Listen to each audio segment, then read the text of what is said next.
warahmatullahi wabarakatuh. Perkenalkan, kami dari kelompok 5 akan menampilkan video hasil diskusi dari kelompok kami yang berjudul Zakat Produksi Hewani. Sebelumnya perkenalkan dulu, nama saya Arisa Torayudi, NIM 4218031. Saya Intania Hirunisa, NIM 4218030. Saya Eva Rumiati, NIM 4218032. Hukum kewajiban zakat.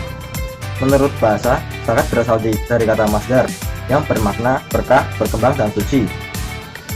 Sesuatu itu disebut zakat apabila sesuatu tersebut tumbuh dan berkembang. Menurut istilah, zakat adalah bagian dari harta wajib zakat yang dikeluarkan untuk para mustahik. Zakat dihukum wajibkan dan dikategorikan sebagai hal-hal yang harus diketahui atau al-maklumin ad-dini bi-ad-darurah. Apabila seseorang muslim mengingkarinya bukan karena tidak ketahuan atau baru masuk Islam, maka ia telah kufur. Beberapa dalil yang mewajibkan zakat yaitu sebagai berikut. Wa aqimus salata wa atuz zakata warka'u ma'ar raki'in. Artinya, dirikanlah sholat, tunaikanlah zakat, dan rukuklah bersama orang-orang yang rukuk. Pada zaman Rasulullah, sudah ada praktik zakat dan telah dijelaskan dalam Al-Quran maupun As-Sunnah, baik zakat fitrah maupun zakat mal. Dalam video kali ini akan dijelaskan tentang zakat produksi, lebih khususnya ke zakat produksi hewani. Pada zaman sekarang ini, banyak orang yang beternak sapi untuk diambil susunya, dan beternak ulat sutra untuk diambil sutranya. Baik susu maupun benang sutra adalah contoh produk hewani. Sama halnya dengan madu. Madu merupakan hasil dari produksi hewan. Keempat hal tersebut dapat dikenai zakat karena dapat menghasilkan keuntungan dengan dikiaskan seperti tanaman dan buah-buahan.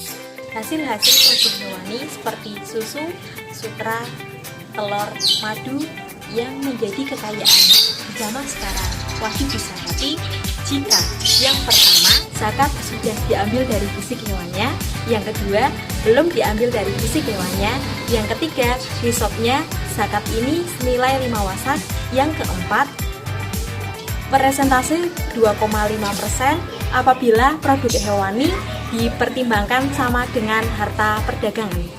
Jenis produksi hewani seperti sutra, susu, dan lainnya termasuk ke dalam sumber zakat, bahkan juga menjadi komoditas. Para ulama berbeda pendapat dalam hal zakat madu. Sebagian berpendapat wajib disakati dan sebagian pula berpendapat tidak wajib disakati. Ulama yang berpendapat tidak wajib disakati diantaranya Imam Syafi'i. Menurutnya, tidak ada ijma ulama tentang zakat madu.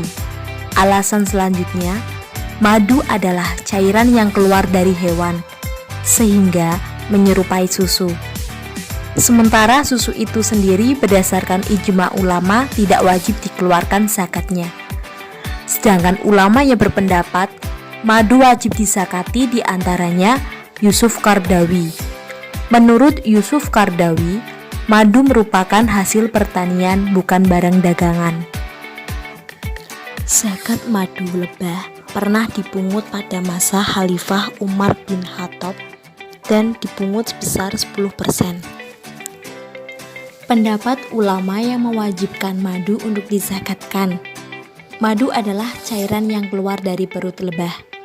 Para ulama sepakat bahwa zakat terhadap madu dikiaskan dengan zakat terhadap tanaman dan buah-buahan, dan juga terbentuk dari intisari tanaman dan bunga-bungaan yang terus-menerus tertimbun, sehingga wajib dikeluarkan zakatnya. Imam Syafi'i, Malik ibn Abi Laila, Hasan Abi Soleh, dan Ibn al-Munziri menyatakan madu bukan merupakan objek yang harus dikeluarkan zakatnya dengan alasan yang pertama, ada ulama yang mengartikan kata anfiku adalah berinfak dan bersedekah. Lalu kata maka sabtum adalah semua jenis usaha baik penambangan emas, perak, hasil produksi, uang simpanan, dan barang tijaroh. Sementara mayoritas ulama mengartikan kata angfiku dengan berzakatlah dan memaknai makasabtum dengan tijaroh atau jual beli barang. Yang kedua, madu merupakan cairan yang keluar dari hewan. Kedudukannya seperti susu. Sedangkan susu berdasarkan ijma, ulama tidak diwajibkan untuk dikeluarkan zakatnya. Akan tetapi, apabila susu tersebut dipersiapkan untuk diperjualbelikan, maka termasuk ke dalam objek zakat yang dianalogikan ke dalam zakat perdagangan. Menurut Didin Hafiduddin, menyatakan bahwa zakat madu dianalogikan ke dalam zakat pertanian. Nisabnya yaitu senilai 653 kilo yang dikeluarkan setiap panen. Kadar atau persentasinya sebesar 10%. Menurut Yusuf Qardawi, nisabnya sama dengan harga 5 wasak atau 653 kg, yakni setara dengan makanan pokok tingkat sedang seperti gandum. Syariat telah mengkiaskan nisab madu kepada hasil tanaman dan juga buah-buahan. Karena itulah dipungut zakatnya sebesar 1/10. Akan tetapi, apabila zakat madu dianalogikan pada zakat perdagangan, maka nisabnya senilai 85 gram emas dan dihitung pada akhir tahun. Kemudian, perhitungan zakat aktivitas ini diatur berdasarkan hal-hal berikut. Yang pertama, harga lebah dan perangkatnya, seperti sarang, fasilitas alat, tidak wajib disakati karena merupakan harta yang dimiliki dan bukan untuk diperdagangkan. Yang kedua, harga produksi madu selama 1 haul atau setiap panen apabila zakat madu termasuk komoditas pertanian dan setiap tahun apabila madu tersebut termasuk ke dalam zakat perdagangan. Yang ketiga, harga produksi tersebut dikurangi pembiayaan dan pengeluaran real seperti biaya operasional. Poin yang keempat, nisab madu dikiaskan dengan nisab harta mustagholat dan perdagangan, yaitu senilai 85 gram emas 24 karat dan senilai 653 kg padi atau gabah. Yang kelima, kadar zakat madu adalah 10% dari hasil bersih setelah dikurangi biaya operasional dan pengeluaran. Sedangkan 2,5% tiap tahun dari penghasilan bersih jika madu termasuk dalam komoditas perdagangan.